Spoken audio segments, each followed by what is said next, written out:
नमस्कार दोस्तों, मेरे चैनल में फिर से आपका स्वागत है। जैसा कि इससे पहली वीडियो में मैंने आपको बताया था कि हम ये हर 10 दिन में एक वीडियो बनाएंगे जो कि सनातन और हिंदू धर्म से जुड़े हुए भगवानों और त्योहारों के ऊपर बेस्ड होगी। हम बहुत सारे त्यौहार मनाते हैं और जिसमें से काफ़ी फेस्टिवल्स ऐसे हैं हमें मालूम ही नहीं हम मनाते क्यों हैं। अब होली, दिवाली, जन्माष्टमी और शिवरात्रि, इनके बारे में तो हमें मालूम है। बहुत सारे और भी त्यौहार हैं जिनके पीछे मनाने का कारण हमें मालूम ही नहीं है। तो ये आज की वीडियो उसी टॉपिक के ऊपर बेस्ड है। अब बहुत सारी भ्रांतियां भी हैं, बहुत सारे अज्ञानी लोग भी हैं, कुछ से कुछ बताते रहते हैं। तो असली रीज़न हम जान लेते हैं कि हम ये त्यौहार मनाते क्यों हैं। ठीक है, तो आज की वीडियो हम शुरू करते हैं सबसे पहले त्यौहार से, उसके पीछे मनाने का कारण क्या है। सबसे पहला त्यौहार है भाई दूज। अब ये तो हमें मालूम है भाई दूज आता कब है। दिवाली से 2 दिन बाद भाई दूज आता है। अब भाई दूज के दिन करते क्या है ये भी हमें मालूम है। बहन भाई को टीका लगाती है और उसकी लंबी उम्र की कामना करती है। अब ये त्यौहार मनाया क्यों जाता है, यहाँ कर फंस गए ना। तो इसको पीछे मनाने का कारण ये है, एक पौराणिक कथा है। उस कथा में जो वर्णन है मैं आपको वो बताता हूँ। सूर्यदेव के 2 पुत्र, शनिदेव, यमदेव और एक पुत्री यमी, यानी कि यमुना माता। तो यमुना माता कई बार आग्रह कर चुकी थी यमदेव से कि आप मेरे घर पर आइए, और कई बार भोजन का निमंत्रण अपने भाई को दे चुकी थी। जैसा कि आप सभी जानते हैं, यमदेव मृत्यु के देवता हैं। अब उनके पास तो समय ही नहीं है। वो रोज आना, किसी ना किसी की आत्मा को लाना ले जाना, यही काम चलता है उनका। और लोग डरते भी बहुत हैं यम के नाम से। अब कोई भी यमदेव को अपने घर नहीं बुलाना चाहता, क्योंकि यमदेव आने का मतलब है मृत्यु को दावत देना। परंतु बहन तो बहन है, उसे अपने भाई से किस बात का भय। तो उसने अपने भाई को निमंत्रण दिया, आप मेरे घर पर आइए, भोजन का निमंत्रण दिया। तो समय निकालकर हमारे मृत्यु के देवता यमदेव जी अपनी बहन के घर चले गए। बहन ने अच्छे से भोजन बनाया, आदर सत्कार किया, भाई को बड़े प्यार से भोजन खिलाया। भाई बड़ा खुश हुआ और भाई को टीका किया। अब कोई घर में मेहमान आता है, जो हमारी हिंदुओं की सनातन धर्म की परंपरा है, टीका तो होता ही होता है। आजकल तो शायद कोई करता नहीं है ये सब चीज़ें, पर आपको एक हल्का फुल्का देखते होंगे कहीं कि जब भी कोई फॉरेनर इंडिया में आता है तो क्या होता है, टीका होता है ना। तो इसी तरह पहले कोई भी घर में मेहमान आता था, उसका भगवान की तरह सत्कार किया जाता था, टीका लगा के। तो आते हैं टॉपिक पे दोबारा। तो यमुना बहन ने अपने भाई को टीका लगाया, अच्छे से भोजन कराया। भाई बड़ा प्रसन्न। तो भाई ने कहा कि बहन, मैं बहुत प्रसन्न हुआ हूँ और तुझे तो मेरा बिल्कुल भी भय नहीं लगा। तो बहन ने सीधा बोला कि भाई से क्या भय। तो यमदेव कहने लगे, नहीं, मुझे तो कोई भी बुलाने में बड़ा हिचकता है, क्योंकि मेरा तो नाम ही लेते ही लोग कांपने लगते हैं कि मृत्यु के देवता को कौन निमंत्रण देगा। पर तूने मुझे बुलाया और मैं बड़ा खुश हुआ, बड़ा प्रसन्न हुआ। अच्छे से तूने मेरा आदर सत्कार किया, तो तू मांग जो वरदान तुझे मांगना है। तो यमुना बहन भी खुश। तो उसने कहा अपने भाई से कि भाई, जैसा तू आज मेरे घर पे आया है और मुझे कोई भय नहीं है मृत्यु का, तो ऐसे ही आज के दिन कोई भी भाई अपनी बहन के घर में जाएगा और बहन उसकी लंबी उम्र की कामना करेगी, तो उस दिन भाइयों से थोड़ा दूर रहना, और भाई की लंबी उम्र की कामना करेगी बहन। तो उस दिन से आज तक भाई दूज के दिन भाई अपनी बहन के घर जाता है, बहन टीका करती है, आदर सत्कार करती है, भोजन कराती है और भाई की लंबी उम्र की कामना करती है। उस दिन यमराज का भी हाथ मृत्यु लेने के लिए नहीं, आशीर्वाद देने के लिए भाइयों की तरफ उठता है। तो इसके पीछे की जो मैं आपको अपनी भाषा में सिंपल सी लैंग्वेज में समझा सका, इसके पीछे का कारण ये है, भाई दूज हम इसलिए मनाते हैं। तो अब बढ़ते हैं अगले त्यौहार पर, हरियाली तीज। अब हरियाली तीज हम क्यों मनाते हैं? सोचिए। बड़ा कुछ हो जाता है कि हरियाली तीज मनेगी, श्रावण का महीना है और हरियाली तीज मनाएंगे, शिवलिंग पर जाएंगे, दूध चढ़ाएंगे और बेल पत्थर से पूरा उनका श्रृंगार किया जाएगा। पर उसके पीछे का रीज़न किसी को नहीं मालूम। तो इसके पीछे भी एक पौराणिक कथा है। पौराणिक कथा ये है कि देवी सती, माता सती ने हिमालय के घर पार्वती के रूप में जन्म लिया। और हिमालय तो बहुत बड़े राजा थे, बहुत बड़े राजा। तो जब पार्वती बड़ी हुई तो ऑब्वियसली उनके लिए वर भी उन्हें ढूंढना था। तो वर ढूंढने का जिम्मा गया नारद जी के ऊपर। नारद तो पूरे ब्रह्मांड में विचरण करते थे, पूरे ब्रह्मांड में घूमते रहते थे। जो भी सूचना होती थी, जो भी चीज़, एक तरह से media, positive media, negative media नहीं, पॉजिटिव मीडिया के रूप में इधर का समाचार उधर, उधर का समाचार इधर, और जो भी दुनिया में घटित हो रहा है वो भगवान को बतलाते थे, श्री नारायण को। तो नारद जी पहुँचते हिमालय के पास कि आपकी पुत्री के लिए एक रिश्ता है मेरे पास, और वो रिश्ता है भगवान विष्णु का। तो हिमालय बड़े प्रसन्न हुए कि भगवान विष्णु मेरी बेटी से शादी करेंगे। अब ये बात पता चलती है माता पार्वती को, वो निराश हो जाती हैं। उन्हें भगवान विष्णु से शादी नहीं करनी थी। तो निराश होकर वो जंगल की तरफ एकांत में निकल जाती हैं और एक गुफा में जाकर मिट्टी का शिवलिंग बनाती हैं। वो तो सती का जन्म थी पार्वती के रूप में, तो कई वर्षों तक कठोर तपस्या करती हैं। अब इस बीच में हिमालय भी परेशान कि बेटी कहाँ गई, सब जगह ढूंढने में लगे, पाताल आकाश सब एक कर दिया। तो कई वर्ष ऐसे ही निकल गए। तो कई वर्षों की घोर तपस्या के बाद भगवान शिव प्रसन्न हुए। तो भगवान शिव ने कहा, मांगो क्या वरदान मांगना है। तो माता पार्वती ने छूटते एक ही वरदान मांगा कि मैं आपको अपने पति के रूप में देखना चाहती हूँ। अब भोलेनाथ तो भोलेनाथ है, अब पता तो उन्हें भी है कि ये सती का ही रूप है। सती से जो प्रेम करते थे और वो सती हो गई, ठीक है। तो माता पार्वती को भोलेनाथ ने कहा तथास्तु। अब माता पार्वती प्रसन्न खुश हो गए। उसके बाद हिमालय ने अपनी सारी सेना लगाकर, सारे जो भी सोर्सेस थे लगाकर कई वर्षों के बाद माता पार्वती का पता लगा ही लिया। अब उन्हें कहा कि पुत्री चलिए घर, आपका विवाह करना है भगवान विष्णु के साथ। तो माता पार्वती ने कहा, थोड़ा हटी थी, जिद्दी थी कि नहीं पिताजी, विवाह तो मैं करूंगी केवल भगवान शिव से, और मुझे उनका वरदान भी प्राप्त हो चुका है, तभी मैं आपके साथ घर के लिए प्रस्थान करूंगी। अब पिता ने ये बात सुनी हिमालय जी ने। अब थोड़ा सा मन में भी बड़ी चीज़ें घूमी उनके। अब एंड में क्या करते हैं, पुत्री के सामने तो विवश होना ही था।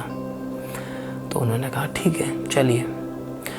उसके बाद माता पार्वती घर आई और शिव जी के साथ उनका विधि विधान के साथ विवाह संपूर्ण हुआ। तो इस दिन को तीज के रूप में मनाया जाता है और इस दिन का खास तौर से जो महत्व है वो शादीशुदा महिलाओं के लिए और कुंवारी लड़कियों के लिए ज़्यादा महत्व है, क्योंकि इस दिन अगर वो व्रत रखती हैं और तीज का त्यौहार मनाती हैं तो उनके भगवान उनको एक अच्छा वर, और जिनके ऑलरेडी शादी हो चुकी है, शादीशुदा महिलाएं हैं, उनके पति के लिए लंबी उम्र की कामना और लंबी उम्र का वरदान और खुशहाली उनके परिवार में, ये सब देते हैं। तो इस उपलक्ष्य में तीज का त्यौहार मनाया जाता है। तो मेरे ख्याल से मेरी लैंग्वेज इतनी भी टफ नहीं है और मैं भी कई जगह अटक रहा हूँ, क्योंकि मुझे भी सोचना पड़ रहा है और टीचर भी नहीं हूँ मैं भी आपकी तरह नॉर्मल सा मनुष्य इंसान हूँ। तो अपनी सिंपल सी भाषा में, लैंग्वेज में आपको समझाने की कोशिश कर रहा हूँ। तो शायद आपको समझ में आया होगा कि हम तीज क्यों मनाते हैं। तो तीज मनाने का कारण ये है।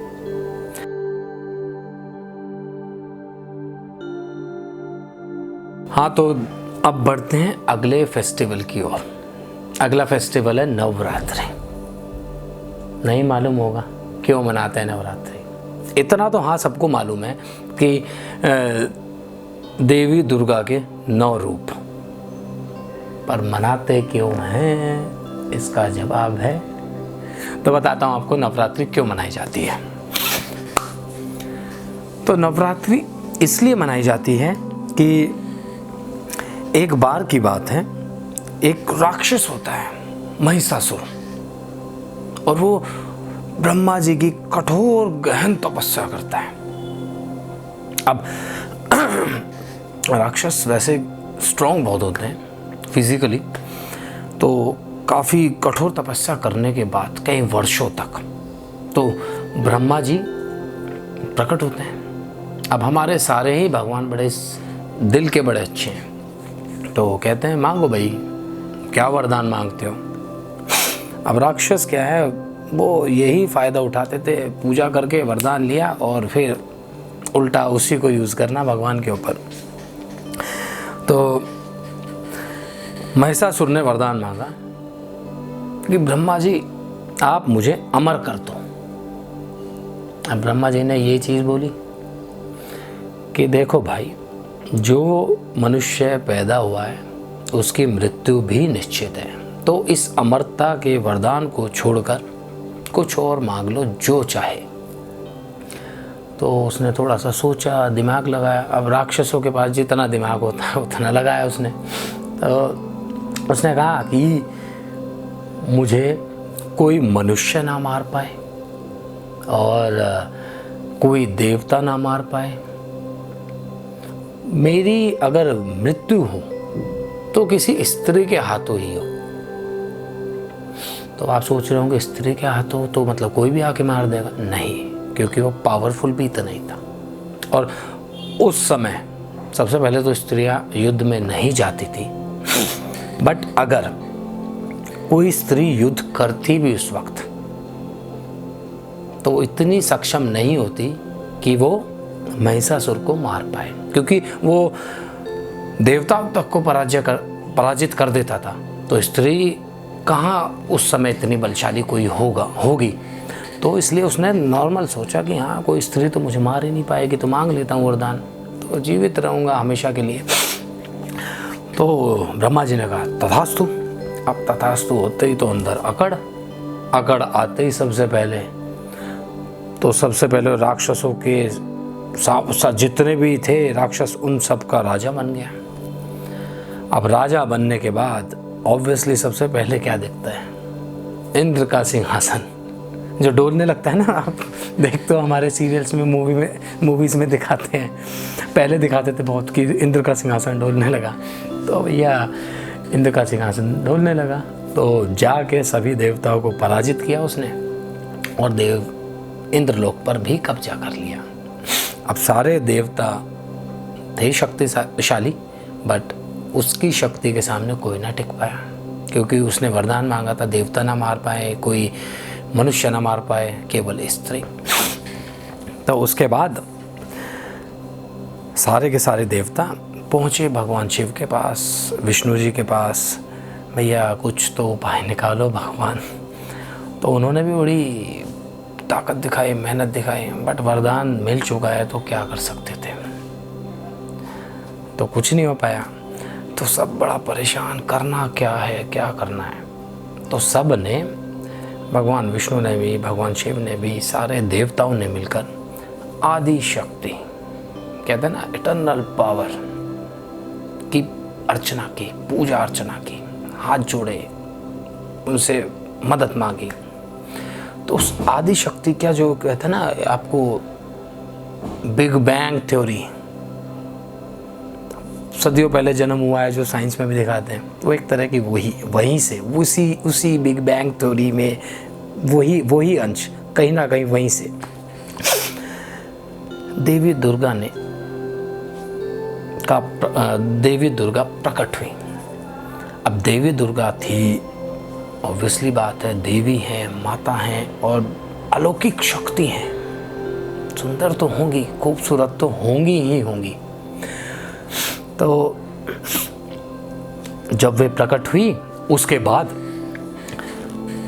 महिषासुर राक्षस प्रजाति से भी और राक्षस मन से भी और दिमाग से भी सीधा मोहित हो गए देवी दुर्गा पर और कहा मुझसे शादी कर लो, विवाह कर लो। तो क्या हुआ, देवी दुर्गा ने कहा हाँ मैं तैयार हूँ, मगर शर्त एक है, मुझसे युद्ध करना होगा, जीत गए तो विवाह संपन्न हो जाएगा। तो क्या हुआ उसके बाद, देवी दुर्गा ने 9 दिन तक महिषासुर से युद्ध किया। सोचो कितना शक्तिशाली होगा कि इतनी बड़ी महाशक्ति के सामने 9 दिन तक टिका। तो देवी दुर्गा ने 9 दिन तक उसके साथ युद्ध किया और 10वें दिन उसे मौत के घाट उतार दिया। इसीलिए 9 दिन तक देवी माँ की 9 रूपों में पूजा होती है और नवरात्रि मनाई जाती है। तो नवरात्रि मनाने के पीछे का असली कारण ये है।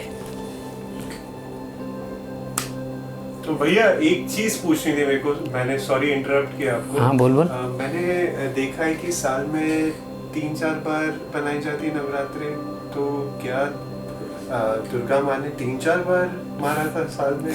क्या अच्छा किया तूने ये क्वेश्चन पुटअप कर लिया। ये शायद मैं नहीं पता था, तो बाद में ऑडियंस यही सवाल पूछती। हाँ अब क्या है, नवरात्रि बनती है साल में 4 बार मनाया जाता है।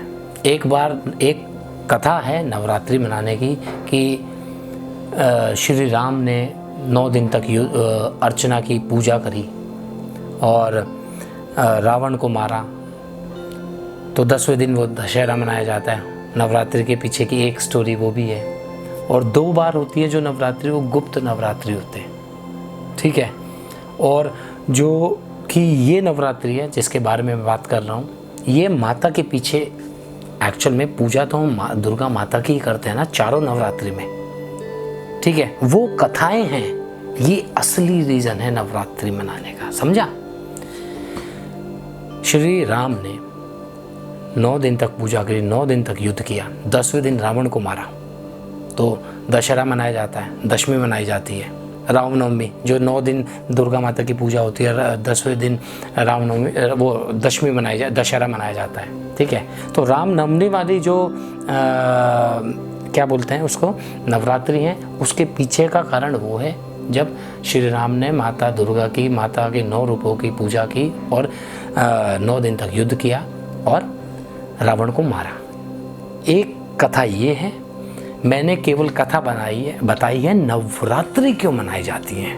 अगर ये जो स्टोरी मैंने बताई है, अगर ये स्टोरी ही ना होती तो नवरात्रि जो 3 और मनती हैं वो मनाई ही नहीं जाती, समझा मेरी बात, वो मनाई ही नहीं जाती। वरना दुर्गा माता का जिक्र आता कहाँ से, जब अगर पूजा अर्चना ना करके महिषासुर को ना मारते तो कहाँ से दुर्गा माता का उत्पन्न होती, कहाँ से आती।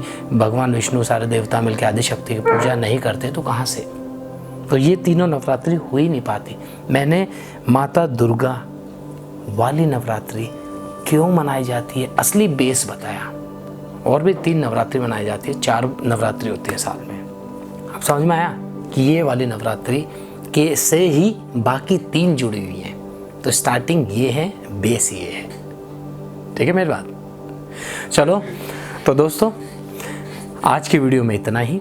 तो मेरे ख्याल से आप थोड़ा सा समझ पाए होंगे जिस लैंग्वेज में मैंने आपको समझाया। और जो अक्षित ने एक क्वेश्चन पुट अप किया, बड़ा अच्छा क्वेश्चन था। शायद आप कमेंट्स में पूछते मुझसे और फिर मुझे उसके लिए एक वीडियो फिर बनानी पड़ती, क्योंकि वर्ड्स में तो ईजी नहीं था समझाना। तो दोस्तों अब आते हैं अपने अगले फेस्टिवल की ओर। अगला फेस्टिवल क्या है? करवा चौथ। हर किसी को मालूम है, फिल्मों में भी बढ़ चढ़ के दिखाया जाता है। हर शादीशुदा औरत ये त्योहार मनाती है। अब क्यों मनाती है सबको मालूम है कि पति की लंबी उम्र के लिए ये सभी लेडीज़ फास्ट रखती हैं, पूरा दिन भूखा रहती हैं, अन्न नहीं खाती, पानी नहीं पीती। राइट? मनाया क्यों जाता है, इसके पीछे रीज़न क्या है? अब कहानियाँ तो बहुत सारी हैं, जैसे कि मैंने बताया कि जितने भी इससे पहले मैंने त्यौहार बताए, कहानियाँ कथा बहुत सारी हैं सबके पीछे। परंतु सबसे पहली कथा क्या है जहाँ से इस चीज़ की शुरुआत हुई, तो ये वही कथा मैं आपको सुनाऊंगा। तो करवा चौथ क्यों मनाया जाता है, इसके पीछे एक पौराणिक सबसे पहली कथा है। कहानी ये है कि एक बार मध्य देश के राजा अशुपति थे। उनके कोई संतान नहीं थी, तो वो काफ़ी परेशान रहते थे। तो ऋषि मुनियों के कहने पर उन्होंने कठोर तप किया, यज्ञ करे, हवन करे, तो तब जाकर उन्हें एक संतान की प्राप्ति हुई, जो कि थी पुत्री। अब उस पुत्री का नाम उन्होंने रखा सावित्री। बड़ी तेजस्वी कन्या थी। तो अब जैसे वो इतनी तेजस्वी थी, उसके योग्य कोई वर ही नहीं मिल रहा था।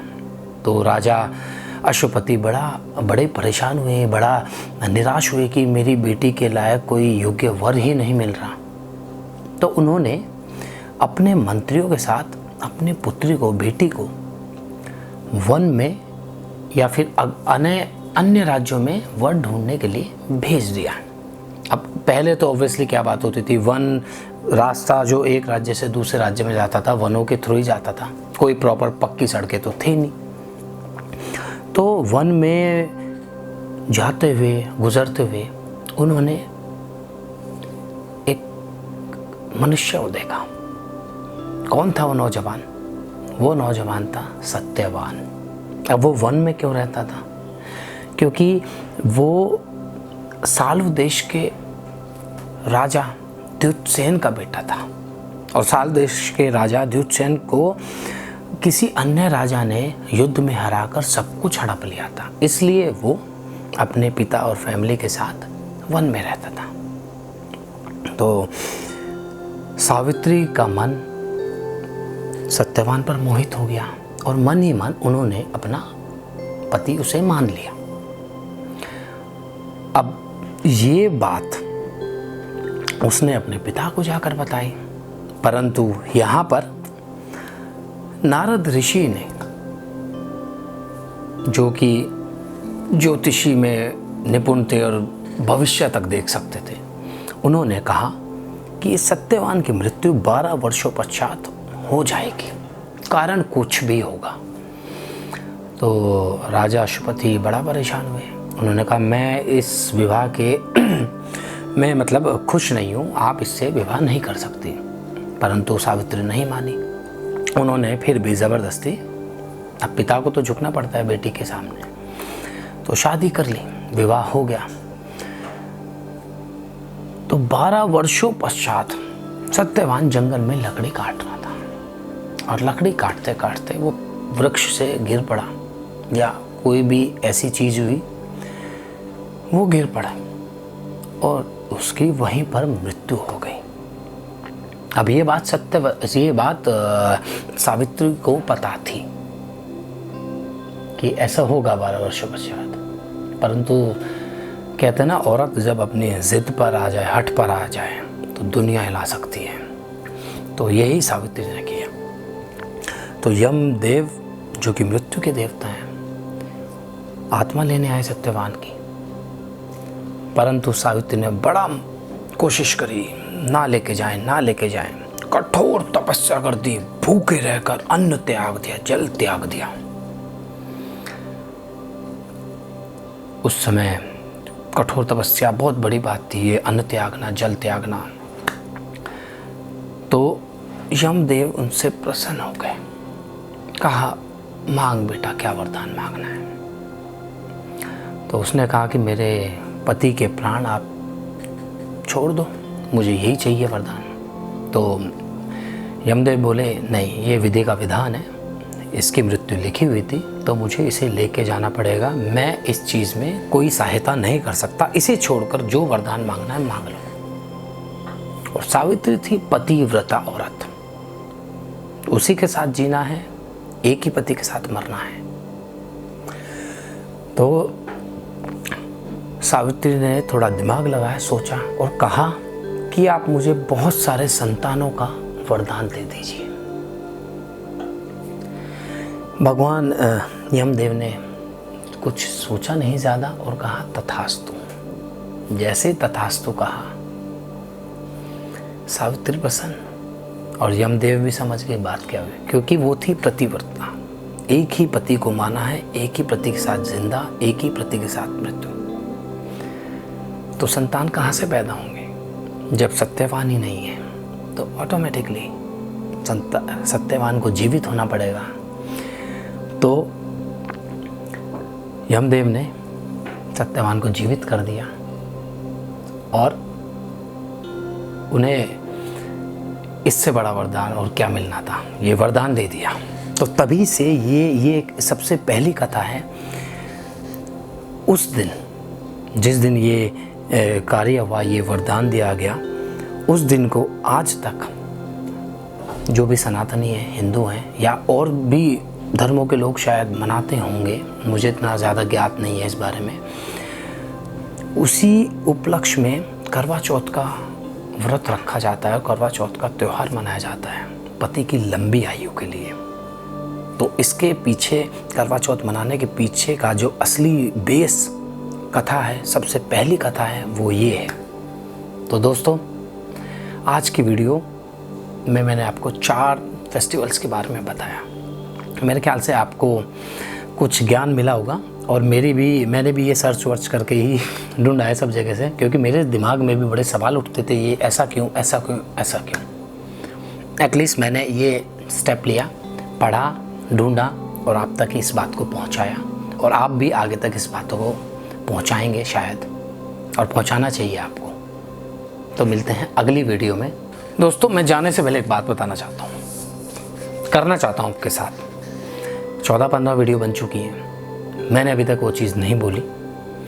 मेरा अगर कोई और चैनल होता या मैं फिर बनाऊँगा फ्यूचर में, उसमें अगर मैं ये चीज़ बोलता तो शायद लगता कि मैं अपने किसी पर्सनल गेन के लिए, फ़ायदे के लिए बोल रहा हूँ। मैं इस वीडियो में पहली बार बोल रहा हूँ। तो दोस्तों, इस चैनल में मैं आपको ये चीज़ बोलना चाहता हूँ कि जो ये चैनल में जो मैं ज्ञान की बातें बता रहा हूँ, जो भी मैं चीज़ें बता रहा हूँ, सनातन धर्म की है, आपकी हैं, मेरी हैं, हम सब की हैं।